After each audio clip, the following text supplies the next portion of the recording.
The diplomatic hall of Station Kepler 442 hummed with the nervous energy of first contact. Captain Marcus Chen stood at the transparent viewport, watching as the Valerian ship docked with practiced precision. 3 years of deep space exploration, and humanity was finally meeting its first confirmed intelligent alien species. The airlock hissed open, and Marcus turned to face their visitors. 3 figures emerged, each wearing elaborate environmental suits with glowing filtration masks covering their faces. The lead figure, smaller and more graceful than the others, approached with cautious steps. Through the translucent mask, Marcus could make out delicate features and large, luminous eyes that seemed to study him with equal parts curiosity and concern. "Captain Chen," the translator device crackled to life. "I am Liaison Zara of Valara Prime. It is an honor to meet humanity for the first time." Marcus extended his hand, a gesture the Valerians had been briefed on. Zara hesitated, then reached out, her gloved hand meeting his bare one. He noticed her flinch slightly at the contact. "The honor is ours, Liaison Zara," Marcus replied warmly. "Welcome to Kepler Station. We've prepared a conference room for our discussions." As they walked through the corridors, Marcus noticed Zara's companions constantly checking handheld devices, their body language tense. Zara herself kept glancing at him, her eyes widening periodically as if witnessing something impossible. The conference room had been carefully prepared. Neutral temperature, standard Earth atmosphere, comfortable seating. As they entered, Marcus gestured to the chairs. "Please make yourselves comfortable. Can we offer you any refreshments?" Zara's mask tilted as she examined the room. "Captain Chen, forgive my directness, but where is your environmental protection? Your filtration system?" Marcus blinked, confused. "I'm sorry, I don't understand." "The air is perfectly safe here.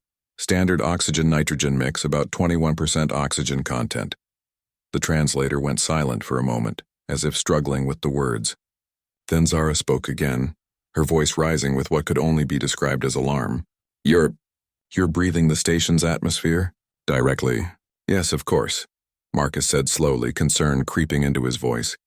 "Is something wrong? Do you need different atmospheric conditions? We can adjust 21% oxygen." Zara's voice cracked with disbelief. Her companions stepped back, their masks glowing brighter as their filtration systems intensified. "You can inhale oxygen? Pure elemental oxygen?" The room fell into stunned silence. Marcus looked at his fellow crew members, who appeared equally bewildered. "Liaison Zara, I'm not sure I understand the problem. Oxygen is essential for human respiration. We breathe it constantly." Zara's hands trembled as she raised them to her mask as if checking its seal. "Captain, oxygen is one of the most corrosive substances in the known galaxy. It's a powerful oxidizing agent that breaks down molecular bonds. On Valara, on every civilized world we've encountered, oxygen exists only in trace amounts, less than 0.01%. We use it in controlled industrial processes with extreme safety measures." She pointed at Marcus with a shaking finger. "You're telling me that humans, deliberately pull this caustic element into your bodies? That you've evolved to not only tolerate it but require it?" Understanding dawned on Marcus like a sunrise. He'd read about extremophiles, organisms on Earth that thrived in conditions that would kill most life. Bacteria in volcanic vents, microbes in nuclear waste. But to aliens, humans themselves were the extremophiles. "Liaison Zara," he said carefully. "On Earth, oxygen is abundant. Our atmosphere is roughly 21% oxygen. Every breath I take pulls oxygen into my lungs, where it enters my bloodstream and powers my cells. Without it, I would die in minutes." Zara's legs seemed to weaken, and she grasped the edge of the table. Her companions rushed to support her, their own masks pulsing with what Marcus now recognized as alarm indicators. "Your entire planet," she whispered, "is saturated with one of the universe's most dangerous reactive elements. And you've evolved to not just survive it, but depend on it?" She looked up at him with newfound awe and terror. What kind of world creates such organisms? Marcus felt a strange pride swelling in his chest. He'd never thought of breathing as remarkable. Yet here was an intelligent species viewing it as something almost supernatural. "Earth is an oxygen-rich world," he explained. "Billions of years ago, primitive organisms called cyanobacteria began producing oxygen as a waste product. It was catastrophic, the Great Oxidation Event, we call it. Most life died, but some organisms adapted, found ways to harness oxygen's reactive power. That's where we come from. We're the descendants of survivors who learned to weaponize what killed others. Zara's eyes reflected something that looked like respect, mixed with primal fear. You use a corrosive agent as your primary energy source. Your cells constantly undergo controlled oxidation. You're living in what we would consider a slow-burn combustion environment. I suppose that's one way to look at it, Marcus said with a slight smile. One of Zara's companions spoke up. Their voice filtered through the mask. This explains the preliminary scans of your ship's power systems. The energy output seemed impossibly high for your technological level.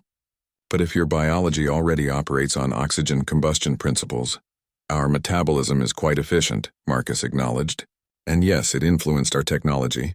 Controlled combustion has been fundamental to human advancement.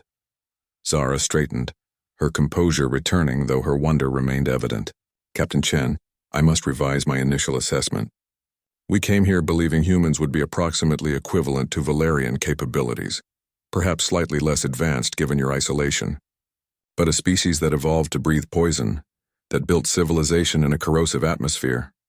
She paused, her mask's glow steadying. I think the Council greatly underestimated humanity's potential. If you can thrive in conditions that would kill most galactic species, what else might you be capable of? Marcus extended his hand again, this time with confidence. Why don't we find out together, Liaison Zara? After all, humanity's greatest strength has always been adaptation. Zara looked at his bare hand, that seemingly fragile appendage that existed without protection in an oxygen-rich environment, and slowly reached out to grasp it once more.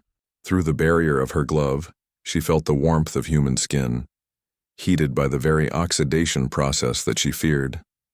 Yes, Captain, she said softly.